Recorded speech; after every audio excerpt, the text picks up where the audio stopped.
Not touching nothing. Yeah, oh, there it is. It started. Okay. Okay, let's give it a second. I don't know why it was saying. Okay. Why it was saying recording error. But this interview has to be perfect. This has to be. I do professional things here, award-winning type interviews. Gotcha. She's like, what the? I was about to say, you got the wrong person. I'm far from perfect with the perfect interview. Yeah, as you can see from me cutting myself off like 12 times. But anyway, let me get started on this. Hello. I am Samuel Archer, your host. This is the Muzilog magazine podcast, and we have a very special guest in the building. She goes by the name Nes Powers, and we want to welcome her to the show. Nes, how are you doing over there? What's going on? I am good, my friend. How are you? I am fabulous today. That's good. You like that, right? You like the fabulous? I do. I like that. That's amazing. So this is a long time coming. I was supposed to interview you about 5 years ago. It's been a long time. What happened? Yeah. I don't know. Like, I'm not over by you. I don't know. I'm easy to be, I'm easy to find. Like, you could just get me. But I've worked with you in the last 5 years. I know, and, who knows why, but anyway, it's happening today. It's going down today, and it's a beautiful thing. I'm excited about that. And, so I want to, you have a lot of things going on. You've been around the world. I want that to be on the Muzilog platform, because we are the home of indie artists, although you've done some major things. Yeah. You've done some major things. So we want to go back a little bit. Now, I read somewhere there was a Force MDs situation. There was a situation with the Force MDs. Now, I don't know how far back that is. But it's far. You see what I'm saying? So you need to tell my audience the whole experience with meeting the Force MDs. Well, it's not a big, long experience, but it was short and sweet. Yes, it's kind of short and sweet. Basically, it actually, believe it or not, the whole thing started with Redman, the rapper. Oh, okay. Okay. And I didn't think about that part as I used to tell about the Force MDs on how I got started with music, but Redman played a key part, and I don't think I've ever told it. So I'm going to tell you first. You say that we want the exclusive. You're getting the exclusive. That's right. That's right. So I grew up in Jersey City, New Jersey. Okay. And when hip hop was really starting to do its thing, Redman started out as a DJ. And he would do a lot of house parties as a DJ. And he was a really good friend of mine back then. And I would go to all the parties to support. And one day, but at these parties, he would always have pass the mic. And he would pass his mic around so that everybody can get on the microphone and rap and do different things, And I said, I'm going to do that. I'm going to write a rap. So I wrote one, but I was too scared to do it. And then now the Force MDs part come in. I go and I only have this one rap, but I go to this Force MDs party and I'm thinking it was a concert, but it wasn't. It was a party. So I get to the party and Stevie D is rapping inside the garage. I was like, I thought this was a concert, but no, it's literally their house. So going to the party and he's asking people to battle him, but nobody was inside. Everybody was standing outside and they were like, come on, who wants to battle me? And I was like, no one, but this is the Force MDs. I was just excited to be there. And he, all of a sudden, my friends was like, Nes got a rap. I was like, no, really, it was just one little thing. I wrote, I'm not a rapper. They rolled me up on this makeshift stage, and I'm standing up. So he helps me stand up. But at this point, now he's battling me. I didn't even get into the battle. I was like, no, really, I don't rap. And he's like, yeah, because you this, that, and the third. And I was like, oh my gosh. So then he just went in so bad that the competitive part of me stepped out. And I was like, give me that microphone. I'm going to say my one little rap.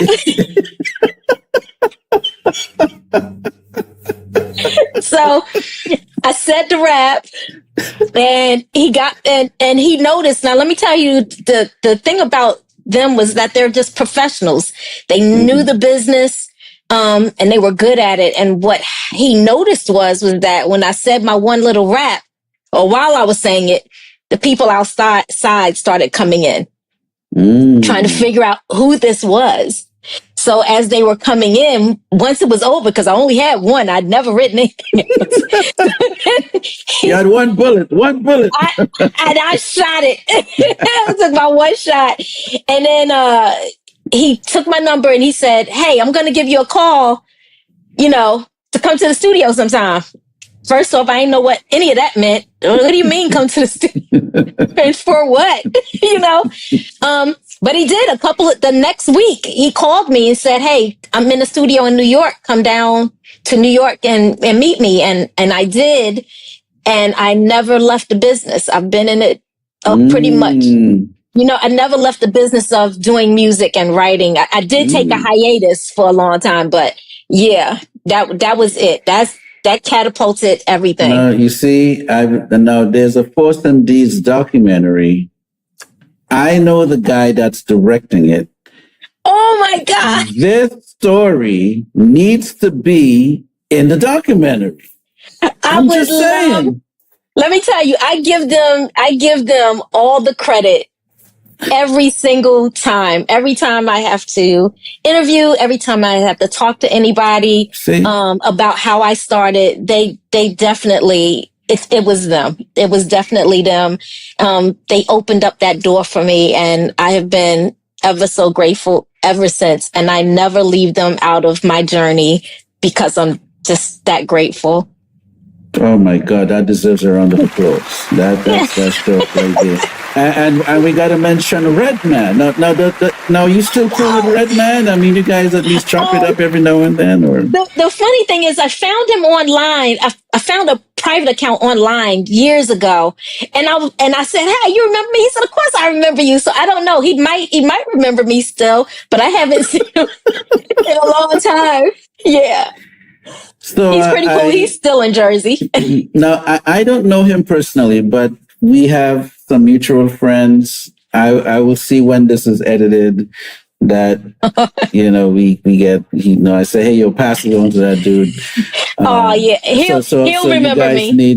Because you all need to come back together because he might need to feature you on one of his records. You know what I mean? So, yeah, we're gonna put that in the universe. That Nes is going to be doing a hook for Redman before the year is out, and she's going to get paid and paid and paid. All right? You better receive it. That's right. I received that. So you see, this is the kind of interview we're having today. You see, it's a whole different kind of vibe right here. So I met you when I met Rajani. And I was fortunate to do the remix for Rajani. Yeah. So, I want to understand the story because at some point you ended up rocking with the Jam and Lewis camp, right? Yes. Now, is that where you met Rajani, or you had met her in a different situation? So I want the story on that. Okay. Yes. We're gonna blow up her spot today. Let's go. So all of this ties back to the being in the studios with the Force MDs, and there was a time when we were leaving the studios where we were working with, and during that time, we were all given cassettes, probably like tapes of music for like it was like 100 to 150 tracks. just a bunch of tracks. And it was a group of people, writers, singers, rappers, everybody was given all of these tracks to write to so that they could come up with songs to shop at other studios and other places, just so that we can get it, move forward. And they were giving it to us that night, and everybody left with their music. And that night, well, they asked me, they said, "Hey, do you know how to write a song?" And I said, "No." And they told me, "Okay, 8 bars of this, 16 bars of this. This is a hook. This is how many should go in a hook. This is how many should go in a verse." You had a crash course? You did a crash course in songwriting? Crash course. With the Force MDs? With the producers that were there. Okay. Yeah, okay. But we were working with the Force MDs while we were at that studio. That's the studio that they told me to come to. Okay. Got a crash course. Look at this. Yeah, it was a quick like, "Hey, have you ever written a song?" I said, "No." "Do you know what to do?" I said, "No." They were like, "Okay, 8 bars. You need an 8-bar verse, a 16-bar hook, 8-bar verse. Do you know what a bridge is?" I was like, "No." "Okay." "Don't worry about the bridge so much, but sometimes the music changes." I said, "Oh, okay, I know that part." They was like, "That's a bridge." And then we go out. And I said, "Okay." And they said, "Now go write a song." And I was like, "Okay." So that night, we all go home. We all try to write something. I came back the next day with 2 songs. And one of them, Rajane took it. My very first song. Wow. Ever. Yeah. Wow. We can round of applause. My goodness. I know. My goodness. And so she was the other one that opened the door, but she was the one that kind of mentored that part, that not just the raw songwriter, but what to expect when you write a song, and how to go about the vocals, because at that time I didn't sing either. That was rough. So I didn't sing it. Yeah, I wasn't singing at all. Apparently my family said I sung all the time, but to me, I was mumbling. You were just doing something. You was la-la-ing. Yeah, basically. I was like, I'd rather somebody else do the singing, because I'm listening to my mom's and my dad's music. You got Aretha, it's like you listening to, singers like that. Yeah. So you just listened to the good stuff. You had the good stuff there. All the good stuff from the 60s and the early 70s and some of the 50s. I used to love the bands, the Stylistics and all of them.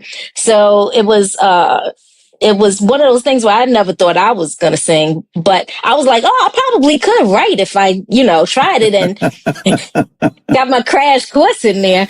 So wow. I did. I wrote it. Rajane took it. And then I believe like a couple of, because she wanted it, couple of weeks after she wanted it, we had a meeting with Terry Lewis in his office in New York. Wow. And so that's how we ended up at Flight Time. Wow. Yeah. Now, we're going to get to you just now, but what was it like walking up into the office of Terry Lewis in New York City with Rajane? Like, wait, was your heart in your hand over here? Was it did you put it in your purse? Like, so Rajane wasn't even there. We met Terry before we met Rajane. Yeah, because he wanted to hear the song first before. Wait. Rajane gave you the superstar treatment? Well, I think she was in Chicago. She wasn't even in that area, but her and Terry had already discussed the song and everything. She told him she wanted it, and he was like, "I need to hear the song and meet with the people." Oh, so you're picking up for Rajane. That's okay. You're picking up. Yeah. Okay. No problem. No problem. But she wasn't. No, because you know why? She was already busy. She was still having a whole album. She was recording. You see? Yeah, she was really She is. Superstar. She is, no doubt. And superstar girl. Yeah, but she it was so funny. We get there, me and the producer, and Terry goes to put the music in to listen to it, and all of a sudden I'm having a panic attack.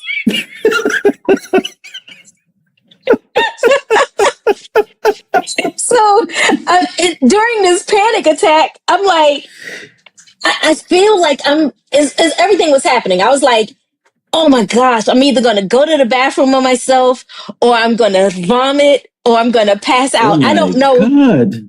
It all felt like it was happening. And so as he's going to put it in, I just gently say, excuse me, and walk out. Oh my I God. walk out of the office, but I'm standing on the other side of the door. The reason why I'm panicking is because I'm hoping that he still takes the song, because I had to sing it, and it was my first time singing. So the first time writing, first time singing, and the memory of singing this, I cried the whole time I was inside the booth. Oh my goodness. Yeah, I kept saying, why can't you get a professional? So did Terry at least read the room and realize that you needed at least someone to hold your hand a little bit? No, I came back in once the song was over and I heard it was over. I came back in and he chewed me out. And you see what I'm saying? He was like, he said, "Did you just walk out of my meeting?" I said, Oh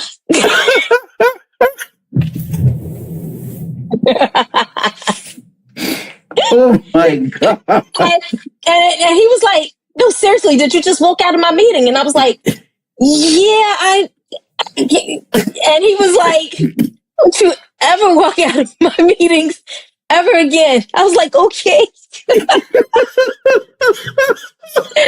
But he still took the song and he still invited us to Flight Time up in Minneapolis. So, and he's really, really nice, though. One of the kindest people you'll ever meet. But yeah, I kind of met him on other circumstances the first time. So he had to sort of let you know, but he was still nice. It was that kind of a thing. He was amazing. And I think too, I was on another interview and I explained in the interview, and I heard that he actually watched the interview. So he finally got the story of why I walked out. He finally heard it. Why did she walk out of my meeting? I was like, dude, I was panicking. I was panicking because I could hear my vocal. And I just was picturing my head the whole time. I was just crying in there. Yeah. Thank God thank God your heart is strong. I mean, yes. You would have to do CPR on you or something. Like, my goodness. Pretty much. Oh, I was close to it. I was, because I felt like everybody at the studio was relying. It was the only song that got picked up. So I felt like the weight of everything rode on this one song, and even worse, that one vocal that I And the funny thing is, I think Rajane still has a copy of it, which is like, oh God. Wait, so she could blackmail you now? Oh my God! Yes, yeah, she absolutely could. We're gonna start saying nice things about Rajane, so she don't. I only say nice things about Rajane. You know, Rajane, the blackmail you. Don't be getting me in trouble, man. You see what I'm saying? Yes. So, now, did you get a chance? Again, we're coming to you. We're hanging out. I hope you don't have a meeting after and all of that. We shutting it all down. I don't. You're in. Yeah, you're in. We're shutting it all down this evening. So now you get to Flight Time. Now, is Flight Time? Is it family-ish? Is it like a clique? Like, you get to meet like Sounds of Blackness and just this people, and like you getting to write and build your confidence, and are you crying over there? No, Oh, I was just wondering why we crying? Like, no, I'm not crying. Those memories. I'm like, okay. So, yes. So what was that like? So and how many years roughly you were there? Probably about, I wasn't there very long, probably like 2, maybe 1 or 2 years. Okay. Yeah. I wasn't there super long, but I was there long enough to meet Michael Jackson. I did meet Michael. Yeah. See what I mean? Yeah. But we did, and the song with Johnny Gill, we recorded there up at Flight Time. So which song is that? Take Me. Okay. Yeah. So that one we recorded there. We worked with Rajne. Me and Rajne was in the studio, especially Rajne. Rajne and the producer that I was there with, they were in the studio every day. And I was there almost every day. Of course, you getting it together. Yes. Getting it together. But it's amazing. It's an amazing experience because everybody just loved music, and it's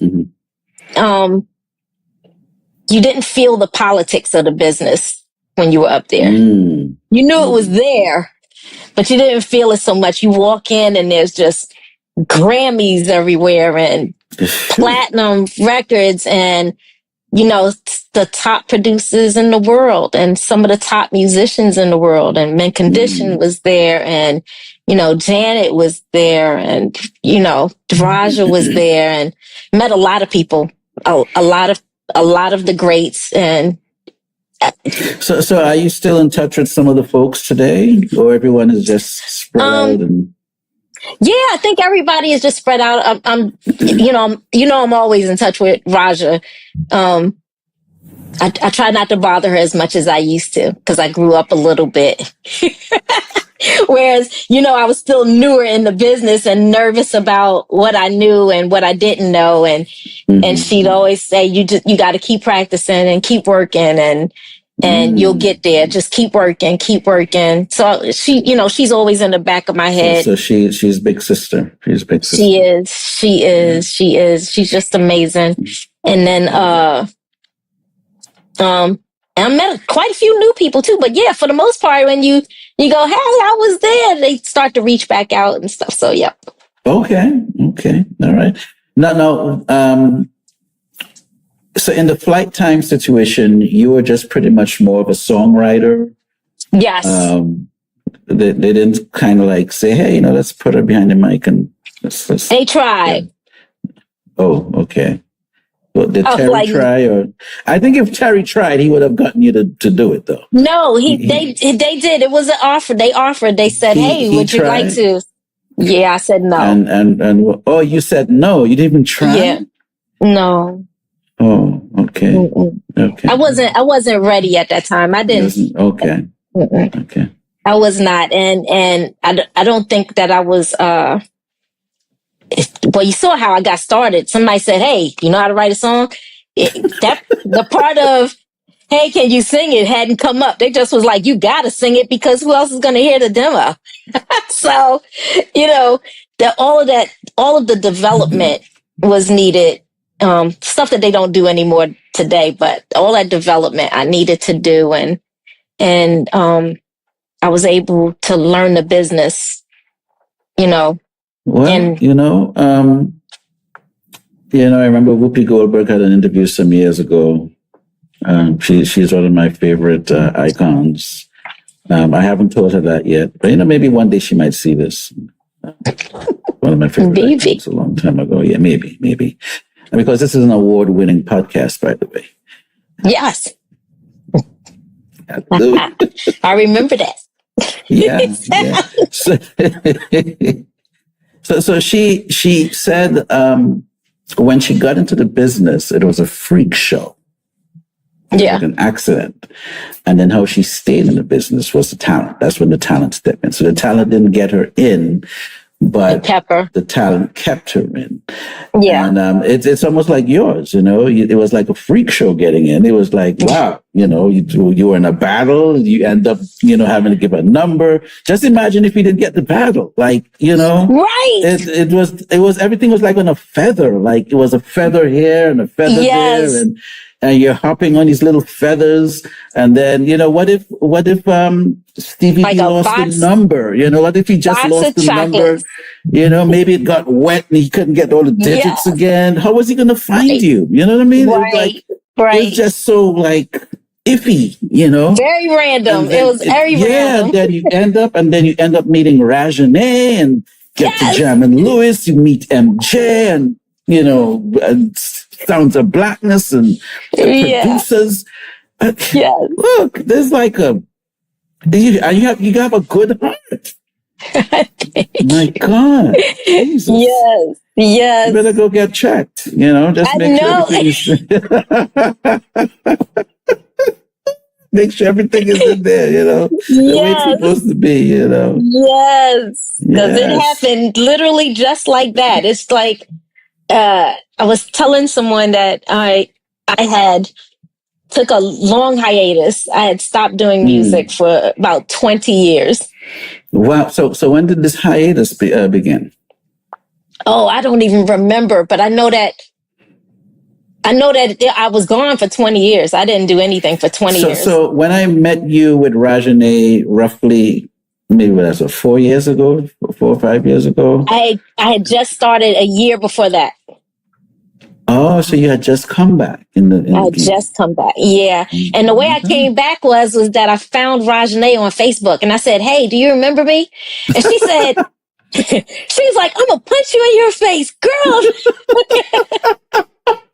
And that's how that happened. I found her on Facebook. She was going to look. Yeah, she was like, "Where you been? I've been looking for you. I'm going to punch you in your face." Of course I remember who you are. I can't get Rajané upset at all. I have to be like, okay. I was like, I said, yes.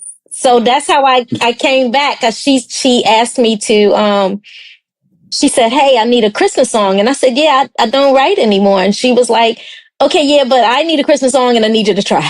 I said, "Oh, really? I can't write it well." She said, "I'm going to find a track and just agree to do it because I need a Christmas song. Just try. If you try." And I tried, and she was like, "That's exactly what I needed." And I was like, I cannot believe I'm back. Wow. That's how that started. It's like riding a bike for you. You took a break, you came back, you jumped on the bike, you can ride. Jump back in. Yes. I mean, it's so crazy that you're on my record. You know what I'm saying? You wrote a song that's on my record. That's on Soul Music Vineyard. Yes. Wow, you got to put a movie to this stuff. This is crazy. It is crazy. Unbelievable. Yep. It really is. And I didn't even realize it because Raja was the one that said, "Hey, come help out with this song. We need it." I said, "Okay." So when she sent it to me, I sent it back the next day. I said, "This song, how's this?" It's like, "Great." So and women songwriters, I was talking to Jan. Jan said, "I'm working with somebody named Sam Archer." I didn't put the two and two together. So I didn't know.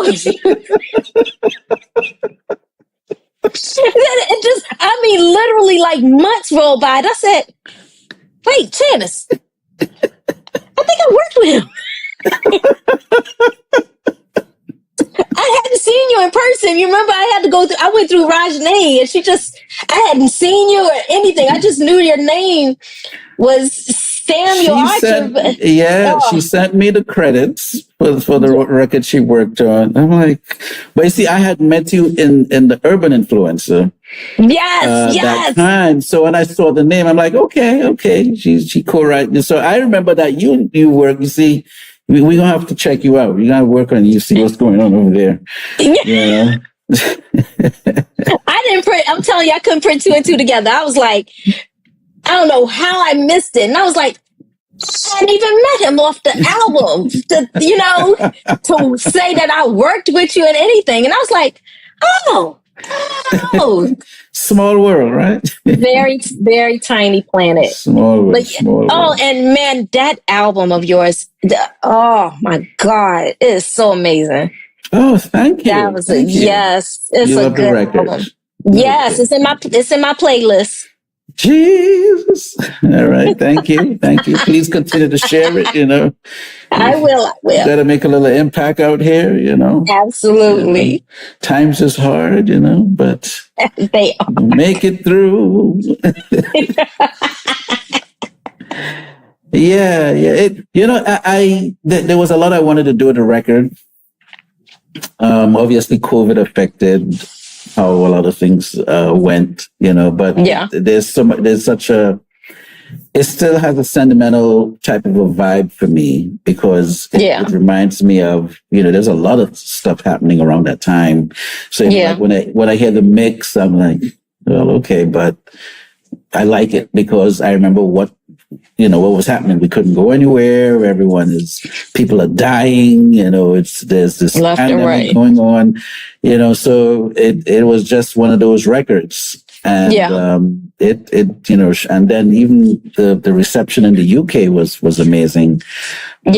Out there, so it was a lovely thing. But it's not about me today, though. It's not about me today. But thank you so much. So let's get back to you. Let's get back to you. This is a really cool hangout interview. Now, before we get to the Problem record, because you have a new single called Problem. I do. When is that record dropping? That record is dropping. So it's available for download right now on that555life.com. Because I just wanted there was a couple of people waiting for it and it was kind of late dropping. We had to push it back a little bit because there were some musicians that we wanted on it. They were really good musicians and they changed the feel of the song, which is exactly what we wanted. So we had to kind of work with their schedules a little bit. Okay. But it's available for download now on the label's website. The DJs can hit me right now if they want it. We'll just send them the free download so that you can just get it and check it out and see if it's worth putting in their rotation. And then, but it's going to hit all platforms August 8th. Calling all DJs. Yes, hit. You gotta reach out to Reggie. Is Reggie still DJing? I have no idea, but he was phenomenal. Oh my gosh. If anybody heard he was coming to DJ at any point, it was packed. It really? Was a packed spot. Yes. Red Man? Sick. Yes. I don't even know him like that. So, hearing that about him, it's like, word? He was ridiculous. I mean, he was ridiculous. Everybody wanted him as a DJ. Wow. And he didn't talk very much, which was funny. but now he's like, wait a minute, he's rapping? Oh my God. And he was a phenomenal DJ. So he's one of the top rappers on the planet right now. Like, yes, he is. Yes, he is. Like literally like the top 10 like a lot lot of people. He's in the top 10 or the top 5, He's so definitely one of my tops. You see what I mean? You see? So see, and he inspired you to write a rhyme, do your thing. Yes, he did. He really did. He never heard it, but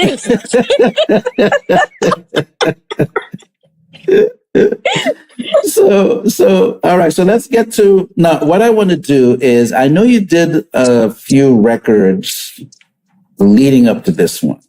Now is there going to be a full album? But because you've been pretty much just doing singles, right? You've been doing singles. No, so the first one was a whole album. We dropped. You did a whole album? Yeah, it was a whole album. Everything About Me Is Different was the name of the album, and so that was a whole album. Where is that album? It's everywhere. It's on all platforms. When you drop that? When did you release that one? 2 years ago, I think. I think it's been 2 years now. Really? Yeah. You have a full album out here? Yeah, I think I got a cover. Hold on, let me see. I think it's back here. Let me reach. Sorry, I got my head all in the camera. Hold on. That's okay. This is a real. That one? Oh, yeah. This. Yeah, see? All the songs on the back. Okay. Whole album. Okay. Yep. Okay. It was pretty good too. No, but let me ask you: was there an issue on the release or something? Because I remember one time you were promoting it, and then I saw it online, and then I didn't see it again. Yes. And then did something like that happen? Well, what happened was that they the distributors pulled the album. And they pulled the album because they said that they wanted to check who was promoting might have did bots or something like that. And I said, no. Well, the funny thing was that I didn't have anybody promote the album. The album was never promoted. The singles were promoted and they still had the singles up. So that was the only thing. That's a weird situation because not to take anything away, the same record we spoke about for me, about a month ago, Spotify took it down, saying that the streaming was irregular. Right. And I wasn't marketing nothing. I didn't pay nobody to do anything. It was just, the record came out, in 2021? Yeah. And so they just, there's irregular streaming. And I'm like, what are you talking about, irregular streaming? Yeah, I was very quick about it because my mom used to listen to it a lot. So that's the only reason I knew that they had even pulled it as fast as I did, because my mom was like, I can't find your song. I can't find any of your music. Right, that happened to me too. That's why I thought, I didn't know you had a record out. That's crazy. I called them so fast and I said, you're going to put it back right now because no one's even promoted the album at all, ever. I've had no promotions on the album. I said I had promotions on the singles only. So if anybody's listening to the album, it's because they found it. Unless a bot could find it all by itself, you're going to put it back up. And so by that point, we had it redistributed by Universal. So it's up now under Universal distribution. All right. We're under the Universal distribution. Yeah, I guess so. I might need to be updating some stuff too because, anyway,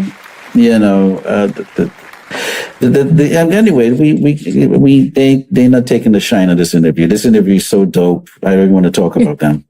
I got Nes Powers on here, and we're going to run this jam. This is an award-winning interview, and So what was the reception like for the album? I mean, I didn't really even know, but what was your fan base? Your fan base? How did they do? It was amazing. I think it was bigger internationally, like overseas and UK. Okay. Because of the first single and Stick to Me Like Rain did really well. And but I think that very first album, again, I really wasn't intending on singing. The intention was to write for other people. And just to get it heard, I was like, well, let's finish all the songs and put them on the album. But the next one that I'm doing fits my style complete. I'm intentionally writing for myself as opposed to for other people. With in terms of the first album, I was trying to write for other people. I feel what you mean. I feel it. Yeah. So it was more like, okay, are you going to shop these? And then after a while, it was like, oh, why don't I just do it? Yeah. Okay. But this one, this is really bare on your soul. This one is definitely catered to how I want to sound and what I would do in a song. Whereas because I know that I'm a little bit different in how I write, and a little bit different in my timing on how I do things, because I came from listening to a lot of hip hop, a lot of and 70s music and 60s music. I'm very different in how I hear things and how I write. So I kind of wanted to be able to use all of those influences that for myself that I actually hear, as opposed to kind of simplifying things to fit, other artists. Okay. I feel you. I feel you. Yeah. All right. So when is this record dropping? The new one that you're working on? Problem drops August 8th on all platforms. And then we'll probably release another single. The album probably won't drop until the beginning of next year. We're in the process of it, but I think we're like maybe 6, 7 songs in so far. So but we're going to take a break because there's a Christmas song we're going to put out. I did the one Christmas song, but we're going to do one more. Okay. Yeah. Any upcoming like shows and stuff? You doing any performances, or you're not trying to do any performances yet? I just did Women's Songwriters Hall of Fame, and which was amazing. And it was. Did you come? Weren't you supposed to be there? I was supposed to come there. Yes, I was supposed to. You know what? I'm working on it. I am. You've been working on it for 5 years. I know. It's just been crazy. It's been crazy. But I'm working on it. And I heard it was good too. I really heard it was good. It was a good show. I enjoyed myself. It was a good show. I performed Problem there for exclusively, and I didn't think that and we weren't finished writing it yet. So we had started, and I said, why don't we just do Problem? We do it well enough where we can kind of perform it. I can get feedback because I know that this is something I'm writing for myself, and I can kind of gauge whether or not what I can change, and I can ask the best in the business, for their help. So who was the best in the business that night, like for you? So all the inductees were there, and all the inductees came back. So there was Brenda Russell, there was Janiva Magnus, there was Regina Bell, who said I killed it. Brenda Russell said I killed it. Melba Moore. Yes, Asha Puthli. They were all there, and they all just gave Asha Puthli, who's a huge Indian artist, gave me a big old bouquet of flowers. She said, "You deserve these flowers." It was amazing. So I was very proud of myself. And at that point, I knew I really wanted to come home and really nail the musical aspect. And the producer, Christopher Valentine, we call him Chris Valentine, aka Woods. He said, "I know what I want to do," and I said, "Let's go." And I think we did it. I think we did it. Amen. Yes. Amen. Yeah, right, I think we right. Yeah. So that's amazing. I'm happy we finally got this interview thing going on. Yes. So now, are you in your studio right now? Is that your recording situation right here? This is it right here. That one little microphone that you see. That's right. It does it all. It does it all. Yeah, man. I see a record happening with Reggie in the near future. You know what I mean? I hope so. I would love that. Yeah, he's probably going to come by you and do his vocals too. You never know. I'm available as soon as I'm trying to book. We're trying to see if we can get some shows now. So they're working on it to see where they can kind of get me lined up for something. Yep. So I'm just curious. Does the Flytime family still kind of just, because you guys are like children of the Flytime, you know what I mean? Do they kind of like, just reach, let's take a look at, let's see what Nes is doing over there. Do they have time for that, by the way, or it's just, you guys are just out of there? What's that vibe? No, there's a radio station called the Jimmy Jam and Terry Lewis Collection. And, they're very active with the radio station. I get my music played over there. They literally play everybody that's worked in Flight Time, worked with Flight Time and all of that stuff. And my understanding is that Jam and Lewis, they're very active on the station as well. So what they do is they actually send over unreleased music to this radio station. So they do listen to it. So yeah, they still. Oh wow! I don't know. So they get to hear what everyone is doing. That's nice. Yeah, it is. It's really, really nice. It's very well done, and the DJs are they call themselves the dynamic duo. They're amazing. Yep. Okay. Yeah. Well, that's good. That's good. Yeah. So I personalize all my guests when they come here. I ask them 3 questions. Now, have you ever seen any of my interviews where I ask these questions? I do. You know the questions I just watched. No, I don't. I'm gonna act. I'm brand new. Now, what happens is the second time you come on the show, I take it up a whole other place. But this is the first time. So we're just going to keep it light, Light is good. Don't tell us anything too personal when we ask these questions. I will. All right. Okay. So what is your favorite color? Pink. Oh, your favorite color is pink. Yes. Okay. And black. Pink and black. Yes. Okay, so pink first and then black after? Yes. Okay, and this has been your color all your life? Like you just like No. From it's okay. It used to be when I was a kid, it was lavender. Oh. Okay. And then somewhere along the line, it was black. And then my mom just got tired of me wearing black. But I didn't want to go back to lavender, so it's been pink. It's been pink ever since. Oh, okay. Well, let me mess with my colors here. Let's see. We gotta accommodate the guests here. Why don't we? There you go. Ooh, kind of like a pink vibe. Nice. Yeah.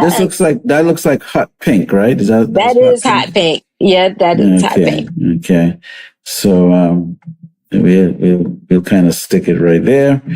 All right. So we're kind of keeping the vibe right there, right? Yep. All right. We want to make our guests feel at home. And the background is in black, as you can see. So we have a black background, and the ticker is in pink. So, you got it going on. Yep. I tell it's an award-winning show.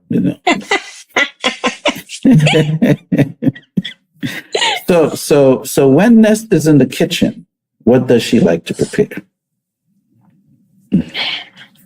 Everything. So I literally, my mom said, "Hey, do you know," this was today, "do you know we have 5 bags of flour?" And I said, "Yes, I got to make some fresh pasta." So I got to make pasta, and my producer is like, "When you make some fresh pasta, bring me some." So I'm making enough for his freezer. So he can make fresh pasta whenever he feels like it. You make what do you mean? Like you do like the noodle type thing, from the flour? Yeah. Oh, really? Yeah. Why you don't just buy it from the? Okay, all right. It tastes better when you make it, and it's easy. It's not very hard. It's simple. Oh, you run it? Do you have a machine that you run it through or something? I do both. I'll roll it out by hand and cut it, or I'll run it through the machine if I feel like it. Wow, that's interesting. It's delicious. How long does that take? Not long. It's actually pretty quick. It's very simple. Okay, not hard at all. So you do pasta, and then what are you eating the pasta with now? Usually shrimp and chicken, Alfredo sauce. You could do a tomato sauce. Yeah. Good stuff. And then what do you drink with that? You have a glass of wine or? That pairs perfectly. A glass of wine will pair perfectly. Yes, I do. Like a red wine vibe kind of thing. I'm following you. Yeah. Mm-hmm. All of that. Okay. I'm just wondering. I'm trying to get a little visual here.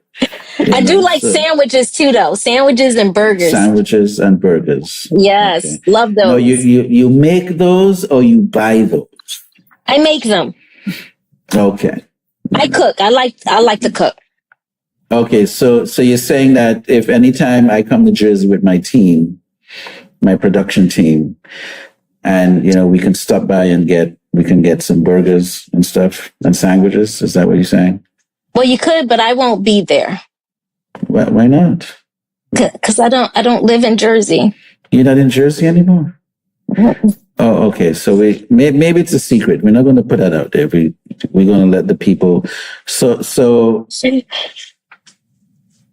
why is she dying over there? She's cracking up. You okay over there? I'm fine. It's like, no, don't live in Jersey no more. I've been gone for like a long time. Okay. But it's all good. It's all good. So good. Yes, it is. It is. All right. So it's pasta and chicken or shrimp. Or soul food. Sauce. I grew some collard greens, so we cook those. You cook that as well. Oh, because I grew them outside. So you're eating from the land. You're eating off of the land type thing. Yes. That's interesting. That's kind of that's an interesting kind of a thing. Yeah. Well, because I used to pick my collard greens. I picked them for like years, and then the one time last year they didn't plant any, and I said, "What do you mean you didn't plant any collard greens? I've been coming here for 10 years straight. What do you mean you didn't plant collard greens? That's what? What's wrong with them?" That's right. That's what I said. What's wrong with you? So this year I said, you plant them, and then so now you have. Yeah. I've still had to learn how to do it. So I planted some this year, but they grew really well. And then I cut them, and we already cooked them and got a couple in the freezer and stuff. So yeah. Okay. I'll grow more next year. You learn how to cook them first, and then you have to learn how to plant them. Yeah, I already knew how to cook them. That's what I'm saying. So you kind of did it back to front. But okay. I know. It's one of those interviews. So, who's in your MP3 player? Let's say, like, for the last week, who have you been rocking with for the last week? Me. Okay. Yeah. That's just like me. Yeah. Well, because it's funny. I've been having to rehearse, and then also kind of you listen to what's supposed to be the follow-ups, where can you do different things. So I've been having to listen to Problem quite a bit, just to stay prepped for performances and things like that. Okay. But I've also been listening to, I got everybody in a playlist, but I was listening to like yacht music also. So yacht music. When you say yacht, like in the boat, yacht music? Yeah, yacht music. So it's like oh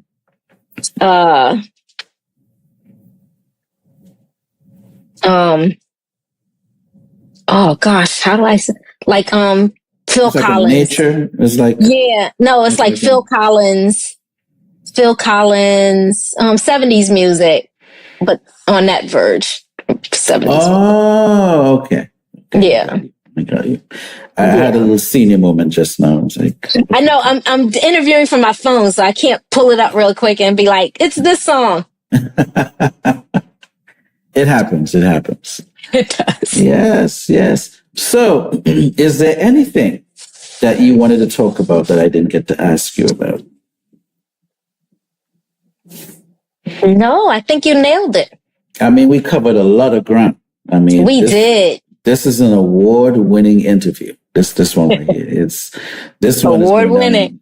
Award-winning. It's going down in history. Yes. Yeah, it's going down in history. And I am honored to have you on the program. This was good. Thank you. It was amazing. Now consider yourself part of the family. Thank you. So we could, send us your press releases. We can put you in. Absolutely. In Muzilog, and Oh, thank you so much. You know, and now you have any collabs in the near future, or is there some dream collab that you're looking to do? We're looking for collaborations. Redman was definitely, believe it or not, he was one of them. For a song that we have called Baggage. And I was like, I probably won't be able to get in touch with him, but it would have been nice. And then there's another song that we have that I would love to just get Raheem Devon on. That just would be amazing. And so you don't think you could get Raheem Devon? I don't know. We're going to try. We're still working on the song, so we're going to see what we could do. After the interview, I'll tell you who to call. Okay. Yes. Tell me who to call.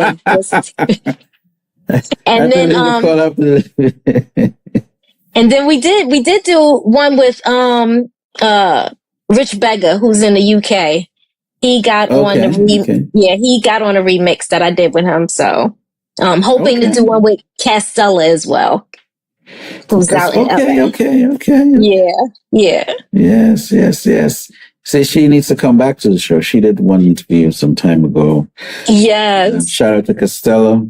I see her doing her thing. I've been seeing some activity online. She's amazing. You know, she's doing her thing. Yeah.